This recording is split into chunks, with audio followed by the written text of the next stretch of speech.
Hello and फ़खर रागले to all of you. मैं हूं फ़खर यूसुफजई और आप देख रहे हैं डिबेट विद फ़खर। आज की डिबेट में बात करेंगे, एक कंट्रोवर्सी चली है हिंदुस्तान का जो कैपिटल है न्यू दिल्ली, वहां पर। और उसकी जो गूंज है, जो आवाज़ है, वो पाकिस्तान में भी और बाकी दुनिया में भी हमें सुनाई दे रही है। और वो है जी बीबीसी के ऑफिस के ऊपर रेड्स हुए हैं। कोई कहता है कि ये जो फ्रीडम ऑफ प्रेस है उसकी वायलेशन है, कोई क्या कहता है। हर किसी की अपनी अपनी तरीका है, उस हिसाब से वो बात कर रहा है। मैं इंटरनेशनल मीडिया को भी देख रहा था, राइटर्स को, सीएनएन को, इवन बीबीसी को, अल जजीरा को, या जितने और इंटरनेशनल मीडिया हाउसेज है, तो उनकी मुख्तलिफ मैं कोशिश कर रहा था कि उनकी रिपोर्ट्स को देखा जाए। पाकिस्तान में भी इसको रिपोर्ट किया जा रहा है कि जी ये जो इजहार राय है, यानी जो आपका फ्रीडम ऑफ स्पीच है, उसकी वायलेशन है। वाकई ऐसा है या कुछ और है? इसको जानने की कोशिश करेंगे। और जानने के लिए हमारे साथ मौजूद है journalist from India, Rohit Sharma साहब। Rohit ji, thank you very much for joining the show. नमस्कार। नमस्कार। रोहित जी, एक तो मुझे ये बताइए कि आखिर ये कंट्रोवर्सी है क्या? इससे पहले डॉक्यूमेंट्री वाली थी, वो थोड़े से जिसे कहते हैं कि वो डाउन हो गई, खामोशी हो गई। अब उसके हवाले से कोई बात हम नहीं सुन रहे, कहीं पे भी नहीं सुन रहे, ना पाकिस्तान में ना किसी और कंट्री में, और शायद अब इंडिया में तो बिल्कुल नहीं हो रही बात। अब ये क्या हुआ है? ये वाकई ऐसा है जो हम जैसे लोग देख रहे हैं, एज ए पाकिस्तानी या फिर एज ए किसी और कंट्री के, या कुछ और है? पहले तो थैंक्स अ लॉट फकर साहब, आपने हमें बुलाया और आपका शो बहुत अच्छा होता है, बड़ा इंफॉर्मेटिव होता है, मजा आता है सुनने में, देखने में। अब ये जो बीबीसी की कंट्रोवर्सी है, इसके लिए ये बोला जा रहा है, जो गवर्नमेंट ने बताया वो ये है कि ये लोग अपने उसको प्रॉफिट्स को कम दिखा रहे थे और डाइवर्ट कर रहे थे प्रॉफिट्स को ट्रांसफर प्राइसिंग के थ्रू। ट्रांसफर प्राइसिंग जो है वो कई बार होती है। इससे पहले government is very tough on such things. इससे पहले भी कई बार ऐसा हुआ है कि चाइनीज कंपनीज जो कि इंडिया में प्रॉफिट्स को लॉसेस दिखा रही थी, हमने उन पर रेड मारी थी। और कंपनीज पे भी हमने, क्योंकि फाइनेंशियल मिसमैनेजमेंट इंडिया में बहुत चल रहा था पहले, अब उसके ऊपर गवर्नमेंट बहुत सख्त है। जी। ये बोला जा रहा है कि बीबीसी ने प्राइम मिनिस्टर के ऊपर एक डॉक्यूमेंट्री बनाई थी और उसको थोड़ा सा एक थोड़ा मजाकिया तरीके से ये बोला जा रहा था कि बीबीसी ने भी छापा और गवर्नमेंट का भी छापा, दोनों के छापे। तो ये भी मतलब ठीक है, बीबीसी ने क्या छापा क्या नहीं छापा, प्रिंट मीडिया करता है। बट गवर्नमेंट ने, मैं इसमें गवर्नमेंट के साथ बिल्कुल नहीं हूं, पहली चीज। लेकिन अगर कुछ गलत नहीं है तो नहीं मिलेगा, नहीं मिलेगा तो गवर्नमेंट को उस पर एक्सप्लेनेशन देना पड़ेगा। तीसरा दिन लगातार आज रेट्स बिल्कुल। चल रही हैं, ठीक है। बिल्कुल। तो तीसरा दिन लगातार रेट्स चल रही है, तो इसका मतलब मुझे तो नहीं लगता कि कुछ ऐसा सब्सटैंटिव अभी तक मिला है, पहली चीज। दूसरी चीज ये कि किसी का लैपटॉप वगैरह सीज अभी तक किया नहीं गया था मेरे हिसाब से, और मोबाइल सीज नहीं किया गया था। तो रेट्स चल रही हैं, बातचीत चल रही है। गवर्नमेंट अब इसको रेट को ज्यादा दिन नहीं चला पाएगी, तो उसके बाद तो गवर्नमेंट को एक्सप्लेनेशन देना ही पड़ेगा कि भाई इसमें था क्या। दूसरी चीज, हम्म। अगर ऐसा हो रहा है, फंड्स का मिसमैनेजमेंट हो रहा है, जी जी। तो गवर्नमेंट के पास कुछ ना कुछ जरूर होगा जिस पर गवर्नमेंट ने एक्शन लिया होगा। और ऐसे एम्प्लॉयज के मोबाइल या एम्प्लॉयज के लैपटॉप सीज करने से वो नहीं मिलता है। वो गवर्नमेंट उनके उनके फाइनेंस विंग की कर रहे होगे तफ्तीश, और ये तफ्तीश तीसरे दिन लगातार चल भी रही है। तो there is something which is fishy. दो चीजें तो हैं कि अभी तक गवर्नमेंट के हाथ में क्या आया है हमें नहीं पता है, गवर्नमेंट मतलब इनकम टैक्स डिपार्टमेंट के हाथ में क्या आया है हमें नहीं पता है। दूसरी चीज कि जो हमें खबरें मिल रही हैं कि अभी तक कुछ ये नहीं हुआ है वो नहीं हुआ है, मतलब व्हाट इज नॉट देयर, उस हिसाब से इसमें से कुछ इंटरेस्टिंग तो निकलने वाला है, ठीक है। तीसरी चीज, ये कोई वेंडेटा रेज नहीं, साफ बात तो ये। वेंडेटा जी रेज होती तो गवर्नमेंट के पास और 10 तरीके थे, गवर्नमेंट के पास और 50 तरीके थे ये काम करने के। जी। और बीबीसी क्योंकि एक गवर्नमेंट का विंग है, ब्रिटिश गवर्नमेंट का विंग बिल्कुल। है, कोई जी प्राइवेट बिल्कुल। एंटिटी नहीं है। तो हम एग्जैक्टली। अपने ब्रिटेन से रिलेशंस खराब नहीं करेंगे, इंडिया, गवर्नमेंट ऑफ इंडिया उस पे खराब नहीं करेगी। इसलिए ये भी सोचने वाली बात है कि क्या है, कुछ कुछ कुछ तो चल रहा है। गवर्नमेंट इतनी बेवकूफ नहीं है गवर्नमेंट ने बीबीसी पर हाथ डालने से पहले बहुत सोचा होगा और सोचने के बाद ही एक्शन लिया होगा। अब क्या हमारे सामने आता है ये तो टाइम ही बताएगा। मैं एग्जैक्टली। इसमें गवर्नमेंट को ये भी बोलूंगा कि गवर्नमेंट को बिल्कुल कॉशियस होना चाहिए ऐसी चीजों में। लेकिन अगर आईटी रेट्स इंडिया में इससे पहले एनडीटीवी पे भी पड़ी थी, ओके। एनडीटीवी पे पड़ी थी, और वहां से क्या निकला उसमें उसमें वो प्रोसेस चल रहा है। अगर गवर्नमेंट रेट डाल रही है बीबीसी जैसे इंस्टीट्यूशन पे, तो कहीं ना कहीं उनके हाथ में कोई कोई एक डायरेक्टरेट ऑफ रेवेन्यू इंटेलिजेंस नाम की एक ऑर्गेनाइजेशन होती है, उस डीआरआई की रिपोर्ट होगी हाथ में, तभी हाथ डाला गया है। अदरवाइज ऐसे ही टैक्समैन पहुंच करके कुछ नहीं करता है। दूसरा, BBC is a profit making organization और या नॉट, ये भी एक देखने वाली बात है। मेरे हिसाब से बिल्कुल। बीबीसी लॉस मेकिंग है। बीबीसी लॉस मेकिंग है तो वो क्या कर रहा है और उनके फाइनेंशियल अकाउंटिंग यहाँ कैसी चल रही है, ये भी सामने आ जाएगी। दैट विल बी जी exposed that way. Rohit ji, या एक चीज़ और है, पाकिस्तान में जनरल मुशर्रफ के ज़माने में जियो टीवी के ऊपर कुछ लोग भिजवाए गए और काफ़ी तोड़-फोड़ की गई उनके स्टूडियोज़ और वो सारी चीज़ें। तो एक बड़ा मैं कहता हूँ कि जनरल मुशर्रफ को अब मतलब उनकी डेथ हो गई है, चले गए दुनिया से, खत्म हो गए। लेकिन आज भी उस चीज़ को याद किया जाता है, क्योंकि किसी भी कंट्री में, पाकिस्तान में वॉइस ऑफ अमेरिका को बंद करने की अभी कुछ अरसा पहले कोशिश की गई थी। हालाँकि नहीं हो सका था, वो कह रहे हैं कि ये आप पाकिस्तान के अगेंस्ट जो है ना, एंटी पाकिस्तान आप रिपोर्ट करते हैं। Voice of America specially Pashto service बहुत ज़्यादा एक्टिव है बलूचिस्तान में, खैबर पख्तूनख्वा में उनकी जो रिपोर्ट्स है सोशल मीडिया पे, मैं खुद फॉलो करता हूँ उनको, बहुत सारी चीज़ें ऐसी होती है कि हमें उनसे बहुत अच्छी इन्फॉर्मेशन मिल जाती है। तो ये एक दाग नहीं होता, क्योंकि जो भी हम कहते हैं, लेकिन India is a largest democracy. हम जो मर्ज़ी कह दें, लेकिन इंडिया जितनी बड़ी डेमोक्रेसी दुनिया में कहीं और नहीं है। चीन तो डेमोक्रेटिक है नहीं, तो उसके बाद इंडिया ही बचता है जिसकी इतनी बड़ी पॉपुलेशन है और वो डेमोक्रेटिक तरीके से चलती है। तो वाक़ई ऐसा है कि लेकिन हमारी जो एशियंस हैं या हमारी हुकूमतें हैं, वो ये करती है कि उनका पहला जो तरीका होता है, वो कहते हैं यार मीडिया को अगर खामोश किया जाए। मेरे पाकिस्तान में ये हरबे बहुत ज़्यादा इस्तेमाल होते हैं, इसलिए मैं ये उस पॉइंट ऑफ कॉन्टेक्स्ट में बता रहा हूँ। वो कहते हैं शायद अगर मीडिया को हम गायब कर देंगे या खामोश कर देंगे, तो फिर सारा कुछ सही हो जाता है। क्यों हमारी थिंकिंग ऐसी क्यों है? मैं ये नहीं कहता कि टैक्स नहीं लेना चाहिए, भई टैक्स किसी जर्नलिस्ट से, किसी ब्यूरोक्रेट से, किसी फौजी अफ़सर से, किसी मिनिस्टर से या किसी और बिज़नेस कम्युनिटी से, सबसे लेना चाहिए। अगर एक आम वो जनता का आदमी जो है वो इंडिया का और पाकिस्तान का वो देता है, तो मेरा ख़्याल ख़ास लोगों को भी देना चाहिए, लेकिन उसका कोई तरीक़ाकार भी है। राइट। अब ये चीज, पहली चीज तो मैं आपको कहीं पे एक छोटी सी वो देना चाहूंगा, जी, जी। करेक्शन करना चाहूंगा कि India is the largest democracy as well as the largest population in the world. या हम चाइना को क्रॉस हम कर लिया।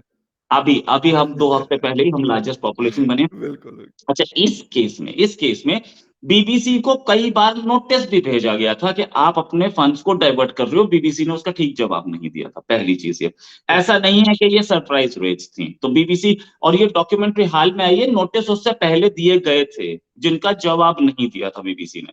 ओके। अगर ये वेंडेटा है तो वो नोटिस पहले कैसे चला गया था डॉक्यूमेंट्री आने से पहले, राइट? और बिल्कुल। दूसरी चीज ये कि उसका जवाब नॉन कंप्लायंस, बीबीसी कंटिन्यूअसली कई साल से नॉन कंप्लायंस पे चल रहा था, कई साल से ये फंड्स डाइवर्ट कर रहा था। ये बात बोली गई है गवर्नमेंट की तरफ से और बीबीसी ने इसका डिनायल नहीं दिया कि हमें नोटिस मिले ओके। थे। हाँ, नोटिस उन्हें मिले थे।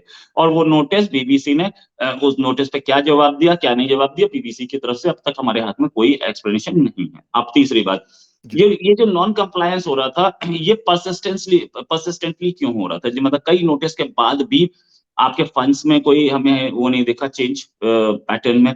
दूसरी चीज, ना आपने उसका कोई प्रॉपर जवाब दिया, प्रॉपर जवाब भी देते और फंड्स डाइवर्ट होके जा कहाँ रहे थे। एक गवर्नमेंट ऑर्गेनाइजेशन है, कहीं ऐसा तो नहीं ऐसा तो गवर्नमेंट ऑर्गेनाइजेशन कर नहीं सकती कि उसे डाइवर्ट करके वो केमन आइलैंड्स ले बिल्कुल, जाए या सेंट किट्स बिल्कुल, ले जाए या स्विस बिल्कुल, बैंक में ले जाए। गवर्नमेंट है तो गवर्नमेंट अपने पास रखेगी, तो बिल्कुल। वो उसमें कौन कौन इन्वॉल्व थे ये भी पता लगे, किसके अकाउंट में जा हुँ, रहे थे, कैसे जा रहे थे, और ये भी क्लियर हो जाएगा कि ऊपर ब्रिटिश गवर्नमेंट क्या करती है। हाँ, अब जहां तक बात कि कोई बदनामी होती है कि नहीं, देखिए इंडिया में इतनी सारे ऑर्गेनाइजेशंस हैं जो कि गवर्नमेंट के खिलाफ बोलते हैं, और ओके। उसमें अगर आप बोले तो द वायर, क्विंट, ये सारे बड़े हाँ। आराम से बोलते हैं, कोई प्रॉब्लम नहीं है। और बोलते तो अगर आप देखें उनके ऊपर तो कोई रेड हमने देखी नहीं बिहार में मोर रिसेंटली, या पहले भी पिछले पिछले 7-8 साल में तो गवर्नमेंट के खिलाफ, और मनमोहन सिंह गवर्नमेंट के खिलाफ तो सारे ही बोल रहे थे लगभग, ठीक है। हुँ, इस समय क्योंकि प्राइम मिनिस्टर मोदी की पॉपुलैरिटी इतनी हाई है कि आप रिजल्ट्स देख सकते हैं।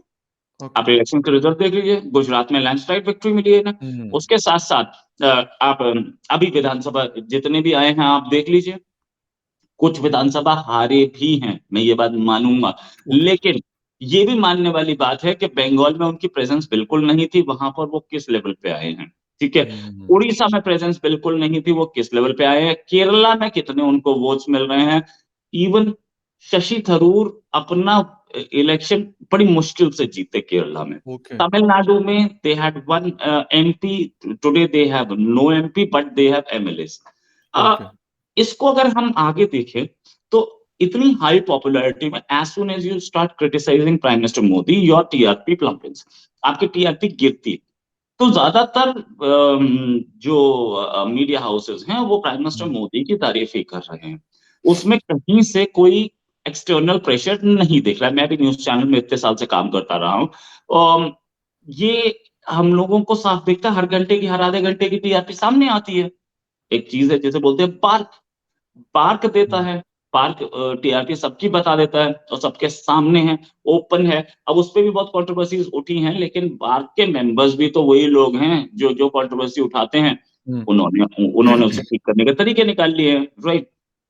दूसरी चीज़, बहुत सारे चैनल्स पार्क से एग्ज़िट भी कर गए हैं, जैसे ज़ी ने एग्ज़िट किया है, उससे पहले एनडीटीवी ने एग्ज़िट किया था, बहुतों ने ओके। एग्ज़िट किया पार्क से।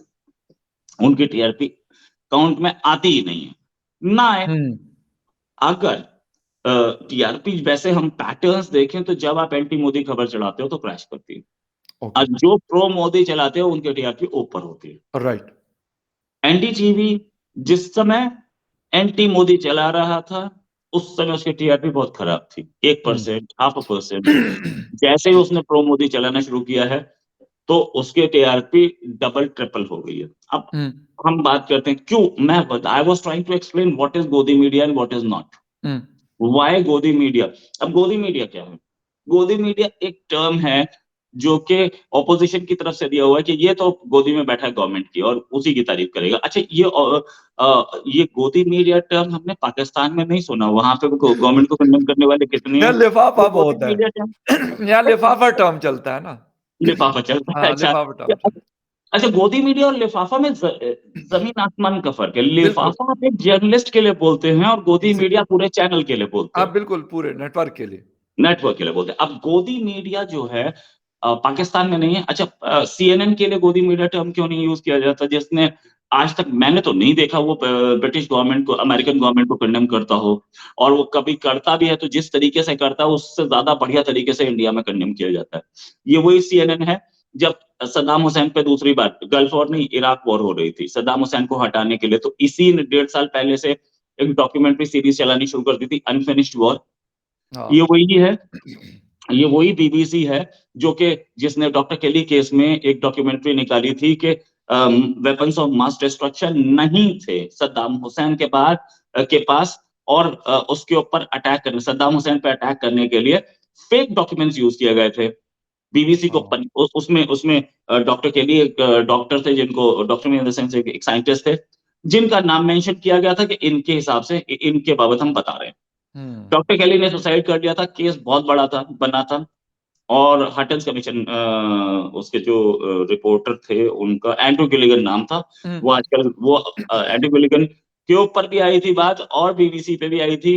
हटन्स कमीशन बना था, हटन्स कमीशन ने बोला था बीबीसी को तोड़ दो 4 में। भाई 4 पार्ट में तोड़ दिया गया। बाद में फैक्ट्स जब सामने आए तो बीबीसी की रिपोर्ट सही थी। तो क्या हो गया? नहीं, तो हुँ, बीबीसी को तो तोड़ दिया गया ना, बीबीसी की फंडिंग काट दी गई। राइट। या तो उस गवर्नमेंट ने बोला हो कि नहीं यार, बीबीसी की रिपोर्ट सही थी, हम हटन्स हुँ। कमीशन की रिपोर्ट बंद करते हैं, वी क्लोज दिस रिपोर्ट अच्छा एंड बीबीसी को वापस ऑटोनॉमी देते हैं, नहीं हुआ। अच्छा रोहित जी एक चीज़ और मतलब क्रिटिसिज़्म से हमें इतनी तकलीफ़ या परेशानी क्या होती है कि अगर किसी के ऊपर यहाँ पे कोई भी तो परफेक्ट नहीं है। वो अमेरिकन प्रेसिडेंट जो बाइडेन हो या उससे पहले वाले हों या अब यूके के हों, पाकिस्तान के हों, इंडिया के हों, कहीं न कहीं कुछ ऐसी चीज़ें तो होती है, लेकिन क्यों हम ये बर्दाश्त नहीं करते कि हम कहते हैं जी हमारे ऊपर क्यों बात हुई? इमरान खान साहब थे तो उन्होंने मुख्तलिफ किस्म की एक्ट्स बनाए थे। अब ये वाले हो गए तो एक नया इन्होंने कानून निकाला है कि जी अगर कोई फ़ौज का नाम लेगा पाकिस्तान में तो उसको 5 साल के लिए अंदर फेंक दो। ठीक है? उसके ऊपर 1 मिलियन का फाइन लगा दो। यानी मैं ये कहूँगा ना कि ज़बरदस्ती वाली इज़्ज़त तो क्रिटिसिज्म तो सर होती है, ये दुनिया शायद जब से बनी है, जब से ये इंसान रहता है इस अर्थ के ऊपर, तो कहीं न कहीं कुछ न कुछ एग्री करते हैं, मैं ये कह सकता हूँ कि इंडियन गवर्नमेंट से मेजॉरिटी एग्री कर रही है। कम जो लोग हैं वो डिसएग्री करते हैं, लेकिन जो डिसएग्री करते हैं उनका भी राइट है और जो एग्री करते हैं उनका भी राइट है, डेमोक्रेटिक राइट। फिर इसी तरीके से मेरे पाकिस्तान में भी बहुत सारी चीज़ें होती है, लेकिन मुझे ये नहीं समझ आती कि ये कहते हैं कि नहीं जी आप अगर कोई नाम लेंगे तो आपको हम अंदर करा देंगे।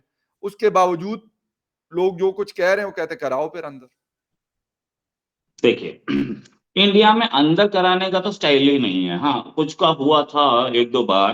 जी, हिस्ट्री में बहुत कम ऐसे आपको वो मिलेंगे कि अंदर कराया गया हो। ठीक है। हाँ, दूसरे प्रेशर्स होते हैं, नो डाउट अबाउट इट। अच्छा, दूसरे प्रेशर्स में क्या आपको ऐसे ही प्रेशर्स होंगे कि सीबीआई रेड हो जाए, कभी कुछ। यहाँ तक कि हमने इमरजेंसी के टाइम पे देखा था, जब इमरजेंसी इंडिया में एक ही बार इमरजेंसी लगी है 1975 इंदिरा गांधी ने लगाई थी और वो करीब 2 साल चली थी, तकरीबन। तो उस समय हमने देखा था इंदिरा गांधी ने सारे ऑपोजिशन के लीडर्स, एक ऑपोजिशन का लीडर नहीं था जो बाहर हो, बस सुब्रमण्यम स्वामी बचे थे और कोई बाहर नहीं था। अटल जी सब अंदर अंदर थे, थे। आडवाणी अंदर थे, जयप्रकाश नारायण, बड़े-बड़े दिग्गज जो के मतलब उस जमाने के ऐसे बड़े लीडर्स थे। बिल्कुल, जयप्रकाश जिनको जेपी जेपी बोलते थे, जेपी मूवमेंट चल रहा था उससे बिल्कुल। पहले, उनको अंदर कर दिया था। उस समय इंडियन एक्सप्रेस की बिल्डिंग बुर्ज पर बुलडोजर चलाया गया। तो ये ओके, बात मैं मानूँगा, इमरजेंसी थी, ठीक है, ओके। इमरजेंसी में Indira Gandhi was the hmm, queen, वो सब कुछ कर सकती थी। जहाँ तक बात इस चीज़ की कि क्रिटिसिज़्म तो इंडिया में मोदी गवर्नमेंट के क्रिटिसिज़्म करने वालों की कमी नहीं है, इतने सारे कर रहे हैं। पार्लियामेंट में, ओके। पार्लियामेंट के बाहर और साथ में यहाँ पे आप मीडिया में देखें। अब मैंने आपको टीआरपी वाली बात बताई थी कि भैया हुँ, हिट्स जो हैं वो गिरते हैं। इसलिए लोग या व्यूज गिरते हैं, इसलिए जनरली हुँ, चैनल्स कोशिश ये करते हैं कि प्राइम मिनिस्टर को क्रिटिसाइज ना किया जाए।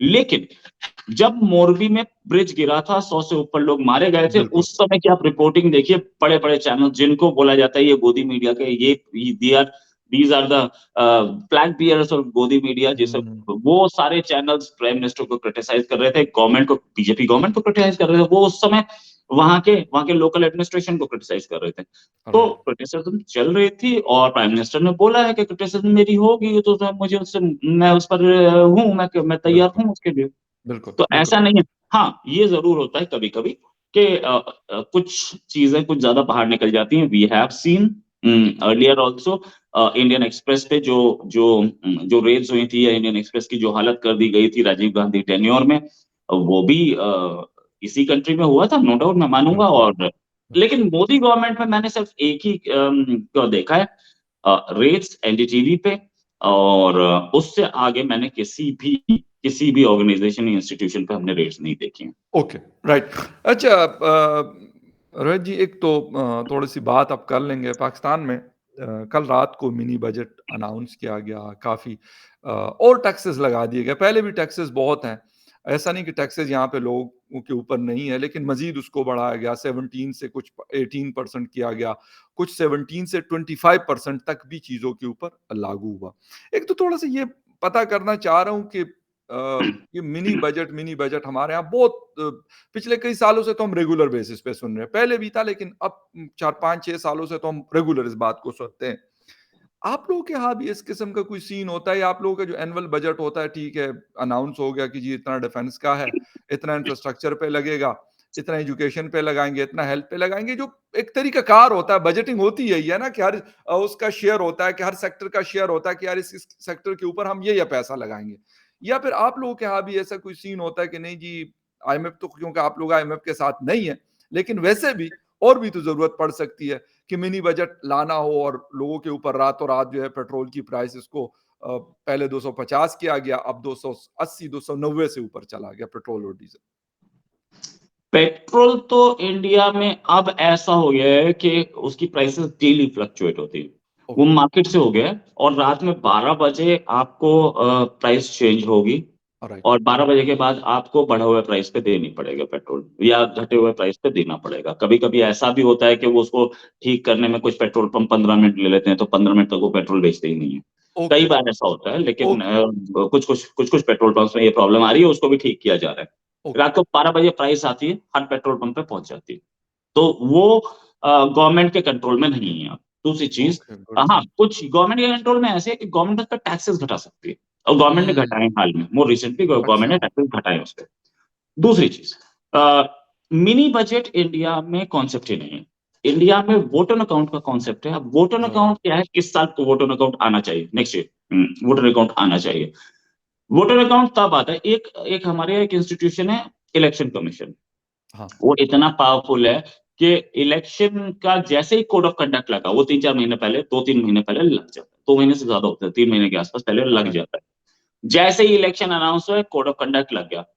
अब गवर्नमेंट एक डीएम की भी ट्रांसफर नहीं कर सकती, एक जबरदस्त। एसएसपी की ट्रांसफर नहीं कर सकती। दैट विल बी, वो मॉडल कोड ऑफ कंडक्ट का वायोलेशन माना जाएगा, और उस हम्म। गवर्नमेंट को इलेक्शन कमीशन औकात दिखा देगा।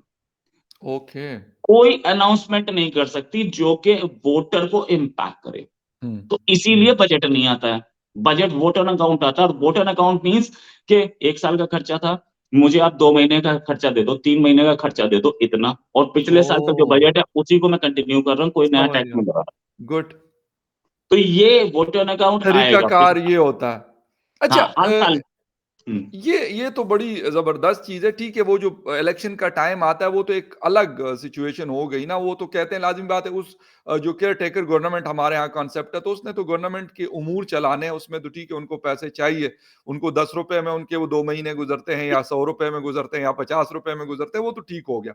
अच्छा, दूसरा ये कि बहुत सारी ऐसी चीज़ें, यानी बच्चों की टॉफ़ीज़ एक आम सी चीज़ है। आप भी छोटे होंगे, खाते रहेंगे, बल्कि अब भी मैं खा लेता हूँ, मुझे अच्छा लगता है। ठीक है? तो उसके ऊपर यकीन करें कि उसके ऊपर और इससे रिलेटेड चीज़ें, मुझे नहीं पता कि वो लग्ज़रियस आइटम में हमारे फाइनेंस मिनिस्टर कहते हैं कि ये लग्ज़रियस जो आइटम्स हैं, उनके ऊपर हमने ये लगा दिया। ठीक है जी, परफ्यूम है, हमने कह दिया चलो गुची का परफ्यूम अगर हमें 20,000 का मिलता था, तो 25,000 का मिलेगा, अगर इस्तेमाल करते हैं तो। इस तरह की और चीज़ें। वो कहते नहीं जी, फ़ोन जो है, फ़ोन भी लग्ज़रियस आइटम के अंदर डाला और उसके ऊपर 25% टैक्स डाल दिया। फिर एयर टिकट्स के ऊपर उन्होंने कहा कि ₹50,000 या फिर सॉरी ₹1,00,000, या फिर उसके ऊपर 50% के पता नहीं 40% एक अलग से टैक्स। यानी इस तरह की चीज़ें आप लोगों के यहाँ लैपटॉप आपके यहाँ लग्ज़री है कि नहीं है? हमारे यहाँ लग्ज़री है, क्योंकि इसके ऊपर भी 25% लगा दिया गया। यानी वो चीज़ें जो एक आप और मेरे जैसे आम हिंदुस्तानी या एक आम पाकिस्तानी या एक आम इंसान की मैं बात कर लूँगा, उसके इस्तेमाल की चीज़ें, वो कहते हैं नहीं जी, ये लग्ज़रियस आइटम है, इसलिए ऊपर हमने 25% लगा दिया। बहुत टाइम हो गया, मैंने इंडिया में वो मोटे स्क्रीन वाले लैपटॉप्स देखे ही नहीं, वो कंप्यूटर्स देखे ही नहीं। आजकल तो हर जगह लैपटॉप है, और बिल्कुल, laptop he use slim and होता है। स्मार्ट। सीधी बात है, आजकल हर जगह लैपटॉप ही यूज हो रहा है, मैंने नहीं देखे बिल्कुल। हैं वो फोन। और दूसरी चीज ये लैपटॉप एक इमरजेंसी। अच्छा, मैं कल कल अपने एरिया के मार्केट में घूम रहा था, तो कार में एक लड़की बैठी थी, कार ड्राइवर आगे चला रहा था, पीछे लड़की बैठी थी, वो अपना लैपटॉप पे काम करती जा रही थी। यस, बिल्कुल। तो एग्री। आजकल हम लोगों टेक्नोलॉजी ने हमारी लाइफ को इतना इतना फास्ट कर दिया है कि आप कार एग्ज़ैक्टली। में भी काम कर रहे हो, छुट्टी पे तो भी काम कर रहे हो, यस, और आपको इंटरनेट ने एक ऐसी सहूलियत दे दी है कि आप कहीं से भी काम कर सकते हो। बिल्कुल। तो ये लैपटॉप, इंटरनेट और आपका मोबाइल फोन, ये अब आप किसी भी सूरत हाल में आप इसको लग्जरी नहीं बोल सकते। ये बिल्कुल। आपकी आपकी कंपनी को बेसिक रन करने के लिए, ज़रूरत है। आपके कंट्री को रन करने के लिए एसेंशियल्स हैं।